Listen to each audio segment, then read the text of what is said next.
to Paul the Fox. Today I'm super excited to share this video with you guys. It's about the baddest notches in Ontario. But first and foremost, I want to give a shout out to Ken from Blue Oval Media for giving me the inspiration to put this together. I chatted with him and I know he's looking forward to it, so I hope you guys are as well. You guys know who he is. If you don't, you need to check out his channel, Blue Oval Media. Check out his website, blueovalmedia.com. And of course, don't forget his big event this Saturday, June 19th, the Bleed for Blue Festival. I wish him all the best with the event. I wish I could be there, but the borders are still locked down, so I'll catch you guys there next year. And just so you guys know, the way I created this list was based off all the votes through Facebook and Instagram, so it's your voice, not mine. My opinion did not matter. I did not include my own vote, and I remained neutral. In addition, I've started with the Foxbody notches, but I'm going to be covering all the Foxbody models. So if you want to see the best of the best in Ontario, smash the subscribe button because there's a lot more to come. So let's have a look at these badass notches, starting with Cassius Rudder's beautiful notch. He was actually going to be our number 5 car, but he's now become our feature car for this video because I made a silly mistake. By the time my brain clicked that his notch was actually a 79 and not an 87 to 93, which I was targeting for this video, it was a little too late. It was the bottom of the ninth, the bases were loaded, and I had a full count, so to speak, and there was nothing I could do. I had 3 notches tied for 6th place, so I couldn't easily bump somebody into 5th, so I've left the list as is. Cassius is our featured car. So let's check out Cassius' beautiful notch.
Our number 4 car is Daren McFarlane's beautiful 1992 black on black notch, originally sold in Florida and was a showroom car for the first 15 years of its life. Daren acquired the car from a collector in Arizona and has since added some tasteful mods with all the work being done by the Souza Racing. Daren maintained the stock block, but did a lot of top end work to the car, completed exhaust system, TKO transmission, fully built rear end. The car sounds amazing. It's super clean. Let's have a look at Daren's notch.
Our number 3 car is Isaac Costa's 1987 Black Beast with the 4i front end conversion. Just looks awesome.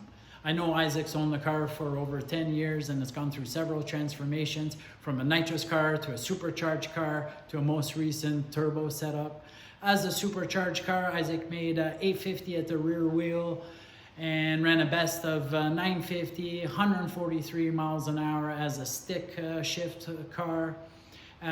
With his new turbo setup, hasn't been fully dialed in or tested at the track, but he's hoping to make 1,000 rear wheel horsepower and break into the 8s. His current setup is a Dart 347 big bore T6 83mm bullseye turbo TH400 fully built rear end, fuel system, Holly, EFI, you name it, he's got it. Let's have a look at Isaac's Black Beast.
Our number 2 car is Mike Demodaro's 1989 silver on black notch that he first bought when he was 19 years old. He sold it a few years later, and then he reacquired it when he was 30 years old and has owned it since. Since then, Mike has continued to modify the car, and it's gone from a naturally aspirated to a nitrous car to a supercharged car. In 2020, Mike made 850 rear wheel horsepower, and the car has ran a best of 970s as a stick shift. For 2021, Mike just finished painting the car, so while the motor was out, he decided to upgrade the motor.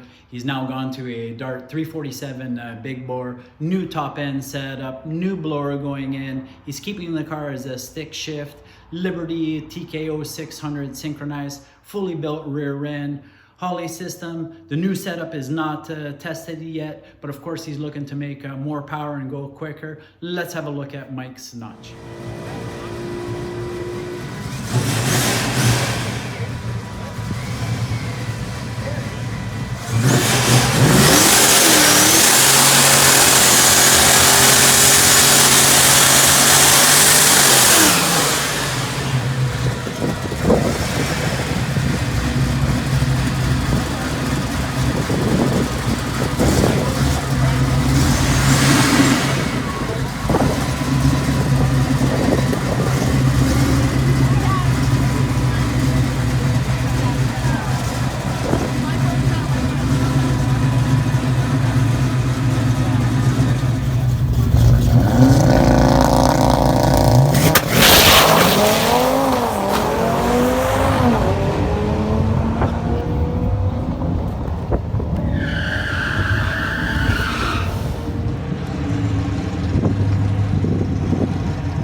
And our number one baddest Foxbody notch in Ontario goes to Mario de Souza. What can you say about his beautiful black on black notch, other than it's as close to perfection as you're gonna come? Starting with a rotisserie paint job, a Gen 2 Coyote crate motor, intercooled Pro Charger, T56 Magnum, fully built rear end. The car is stunning, sitting on beautiful Weld RTS wheels. I'll let the video speak for itself. Let's have a look at Mario's badass notch.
All right, that's our list for the baddest fox body notches in Ontario as voted by the Mustang community. Just a friendly reminder, I'm going to be doing similar videos covering all the Mustang models. So if you like my content, smash the subscribe button. Thank you for watching. I really appreciate it. And we'll see you again on Paul the Fox.